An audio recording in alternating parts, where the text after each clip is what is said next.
Bonjour Léa, bonjour à toutes et à tous. Aujourd'hui, veille de Rosh Chodesh, Yom Kippour Katan, le petit Kippour comme toutes les veilles de Rosh Chodesh, mais un jour spécial, je dirais même très particulier pour la communauté juive de France et pour le monde entier, pour le monde de l'étude, puisqu'aujourd'hui c'est le jour anniversaire de la disparition du grand maître Rabbi Shlomo Yitzhaki, ou plus connu sous le nom de Rashi. Rashi est né en 1040, c'était un 22 février, et c'était à Parashat Teruma ce jour-là. On est dans l'Haftarah dit Hashem Natan Chochma Shlomo, et Dieu a donné la sagesse à Salomon, il a été appelé Shlomo Salomon. Il est niftar comme aujourd'hui, 29 Tammuz, c'était en fait un 13 juillet 1105, ce qui correspond donc dans un calendrier hébraïque à aujourd'hui. On peut faire remonter l'arbre généalogique de Rashi jusqu'au roi David, en passant par Shefatia, Hillel Azaken, Rabbi Yochanan Asandala, Rabbi Yochanan le cordonnier. C'est ce grand maître de la Mishnah qui est enterré pas loin de Rabbi Shimon Bar Yochai à Méron.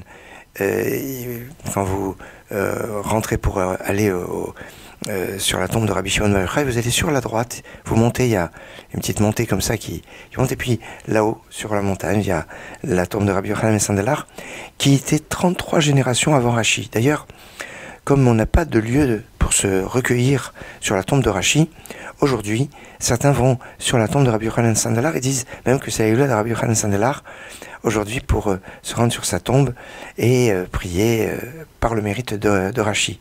Même le Maral de Prague est aussi dans cette lignée. Sachez que certains disent que ceux qui ont un lien avec le Troyes sont descendants de Rashi, puisqu'il était rabbin de Troyes. Et Dreyfus, par exemple, Dreyfus qui veut dire le trépied, eh bien, son origine, eh bien, ce serait descendant de Rashi. Rashi n'a pas eu de fils, mais que des filles, et des filles très sages. Une était mariée au Rivan, Rabbi Yehuda ben Nathan, qui a complété le commentaire de Rashi sur Makot. Une, c'était Yochevet, qui était mariée à Rabbi Meir ben Shmuel, et parmi ses enfants, le Rashbam, le Rabbeinu Tam, Rabbi Yaakov Tam, celui qu'on appelait le Maïmonide Ashkenaz.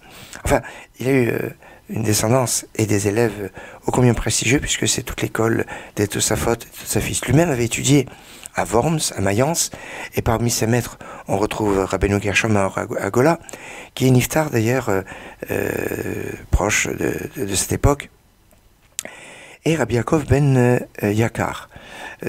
Rashi avait été connu sur ses compétences comme vigneron, et on disait que peut-être il avait fait une théorie comme quoi qu'il est à l'origine du champagne, puisque le champagne, c'est à cette époque ça a commencé les conventions pour faire du champagne, et je serais très tenté de penser que Rashi n'y est pas pour rien.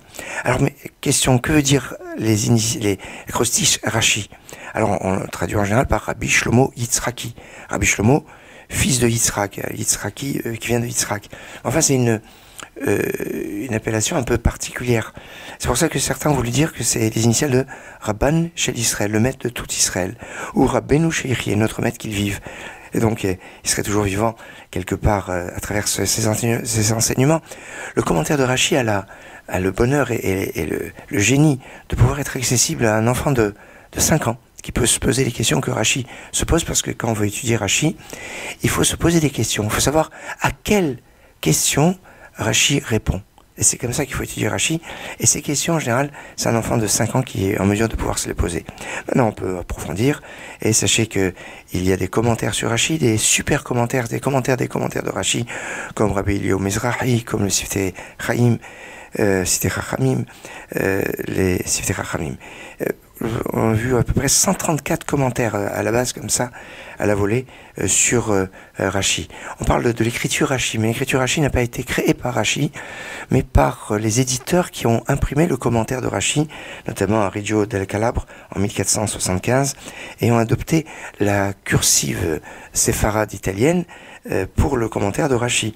Certains disent non, c'est les filles de Rashi qui ont inventé cette écriture.